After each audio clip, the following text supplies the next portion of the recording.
first speaker today is Michael Watt with Expert System. Expert System is a leading in artificial intelligence applied to unstructured data, robotic processing, claims automation, and other areas, with a market capitalization of over $100 million and a stock price that has more than doubled in the last 6 months. Welcome, Michael. Thank you. Good morning.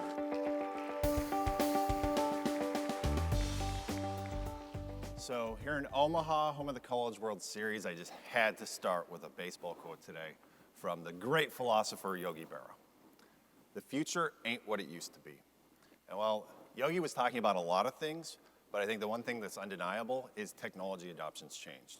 If we look at ball player generations as being 20 years, which is what they say, it took 4 generations for the telephone to be adopted, 2 for the radio, and then once we got to internet and Facebook, it's not to say that Angry Birds and Pokemon Go were more transformational than social media or the web, but it met a consumer need, and it got adopted quickly. In insurance, that's no different. So a couple public service announcements here. The InsurTech SP, make sure you're using that. Bruce already mentioned it. On LinkedIn in particular, that's our group. Join it, collaborate, not just this week, for the rest of the year, until we meet again next year. And also, if you're interested in the content that I have today, I have to go fast. I'm giving real business cases of AI in insurance.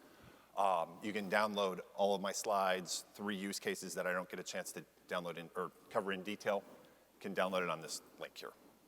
So if we look at this circle, and this circle, consider it your world of data. And if you're a major insurer, you have 100 terabytes of information. But here's the thing. You're only using 1% of it right now. And the big culprit, 80% of your information is unstructured.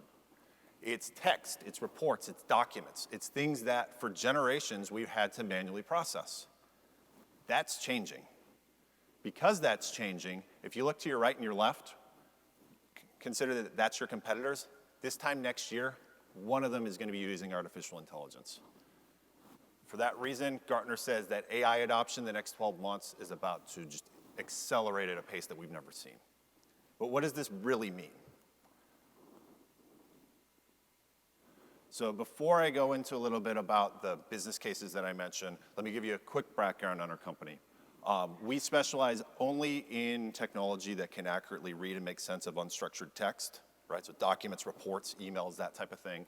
I can tell you a lot about our company, but the best thing for me to do is point out Matt Lave right here.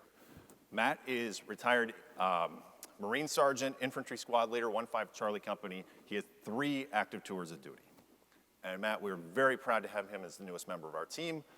I point this out because Matt will be the first to tell you when the Department of Defense or intelligence community decide to sole source the use of a technology, they have to produce public transparency on why.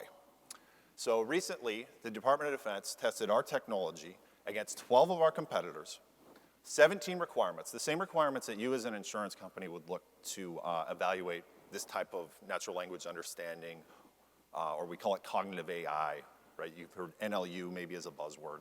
So tested the same requirements that you would probably look at, right? Accuracy, transparency, can I trust the outputs, ability to customize, ability to add to it, ability to refine once it's in production. And what they found is that we were the only company in the world to meet all 17 of the requirements. And second place wasn't even close. They met 30% fewer, and that was second best. So we have good tech, and we also work with a lot of large multinational companies.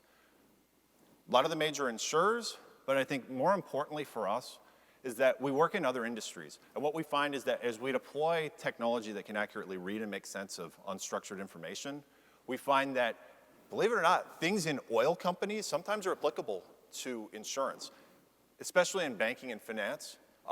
We find that there's a lot of synergies. So we have the expertise of having done already 300 global successful implementations of this technology, just this natural language understanding-based tech. Combine it maybe with a couple other technologies like robotics, and all of a sudden we have a whole ecosystem that can do things that you never thought before was possible. So let's take a look at what you can do. So in the case of Zurich, and you can download my slides, go to this video. It's definitely worthwhile, the customer video. So their situation in international programs underwriting was that They have thousands of master policies, and then every company that they do business with, in every subsidiary that they own, every country that they do business in, they have a separate local policy. And the challenge is that I'm trying to match, make sure that my local policy has the right exclusions, right, and the right endorsements in it. That's difficult, especially when the person that's writing those local policies is different than the person that wrote the master, right? They're probably in underwriting, not in the legal team. You're dealing with different languages, right? A French contract, comparing that to an English master. And the problem that they found is that they didn't have a process in place for misalignments.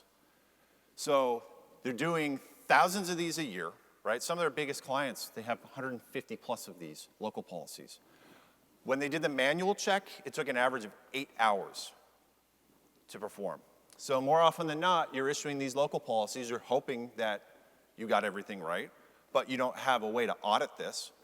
And as you know, if you're in this business, you don't know until the claims come in, but whoops, we forgot that endorsement, the building just burned down, we shouldn't have even issued the policy even. $25 million in claims liabilities that you have to pay out, right? Because the local policy was misaligned. So how can we use this technology to solve this challenge? Well, it's a simple dashboard. So I take the local policy, I compare that to the instructions for compliance, I compare that to the master. So now this 8-hour manual process that most of the time a lot of insurers are skipping, dashboard, a second. Green is good, right? It checked, everything checks out.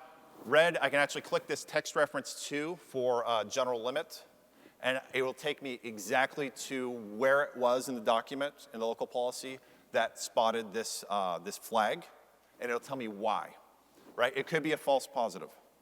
Could be that, hey, in Japan, we're trying something new, we don't want to make this a rule yet, that's okay. Or it could be, oh, whoops, we forgot something that could be tens of millions of dollars of liability that we didn't intend, right?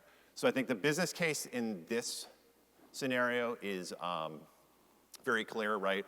So I'm saving an 8-hour process that I do at least 1,000 times a year.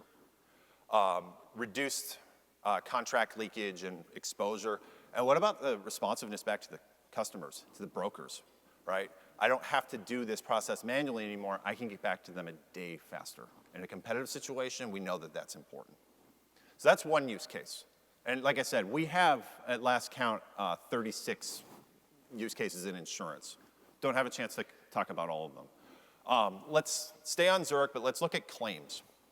So in claims, if you do medical injury claims, right, somebody got in a car accident, you get this 20-page packet from the doctor that's completely unstructured, and it lists everything to do with the treatment as a result of the accident, but then it also has all the past medical history, right? And I'm looking for various things in here, but the one big challenge, the thing that in a 60-minute claim adjuster process that Zurich found took an average of 20 minutes, was classifying the ICD-9 or ICD-10 injury codes. And what they found is that not only was it boring and repetitive, they also found that, hey, our adjusters are great, but when they're reading this, they're not doing it at the highest level of accuracy, which impacts our reserving, which can impact our P&L, right? So why not just have the AI programmed that when, based on the description, clearly that's 88.93.2b, right? But why not have the AI do that instantly so that that process can just be 100% streamlined? And if there's a question, it kicks it back, right? If you're not confident with the answer, you don't need to use it. That goes to more complex, right? Real evaluative work, what the adjusters are supposed to be doing, not the lower value tasks. This is one feature out of about 8, and you can download the whole business case.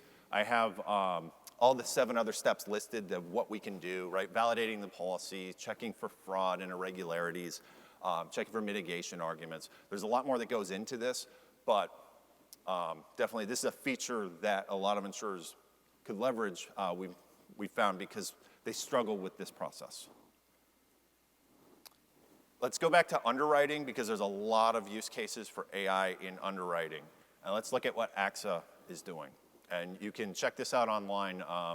The innovation award. There's a video that you can watch on this.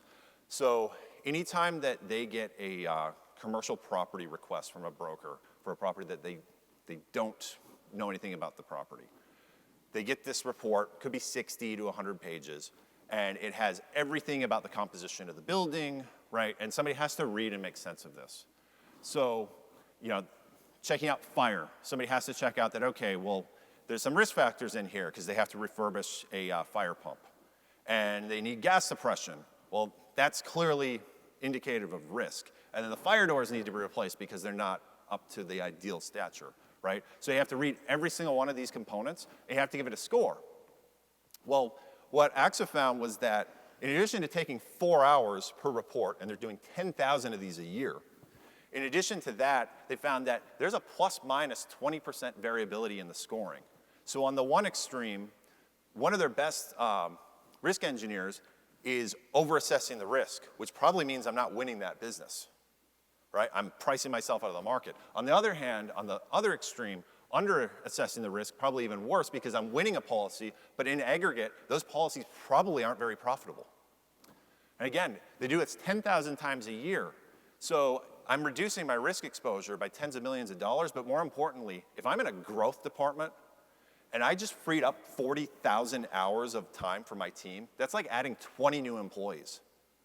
I would be remiss if they couldn't win an extra $100 million of business this year as a result of that. And the last one here, we want to talk about the future. Let's talk about a major insurer with 4 million annual emails. And they struggled because this team was a revolving door. It was repetitive, it was boring, had to respond to 1,000 emails a day on average, right? Well, they came to us and said, hey, how can we fix this? Because the challenge is that training somebody to do this job new, extremely difficult because you have to know so much about the internal operations of the business. So what it turns out is that 2/3 of these emails can actually be closed. The inner and external loops can actually just be handled by the AI. So it can read, make sense of the situation, open up the claim, send the email to the customer. Okay, I need this documentation from you. Here's your claim number. Here's how you can send that to us, either by email or going into an account. If you need to call us, here's the number, right? And now these emails are just being processed instantly. And the other 1.5 million out of the 4, well, they require either critical thinking, real evaluative work, or it's a situation where, given the context, you want to have empathy and compassion for the customer, and you want to have that personal touch point, right? So you can download this video as well and check out a little bit about this. And this is similar to what we can do with chatbots. So in finance, as an example, where chatbots and this technology can extend, so we have 75 types of processes like that for making a payment and things that the chatbots can't do that we add on top of that. And now all of a sudden your chatbot became a Ferrari. So in conclusion here, it's almost 2020, 80% of your information is unstructured, and it's time that you make it actionable. Thank you.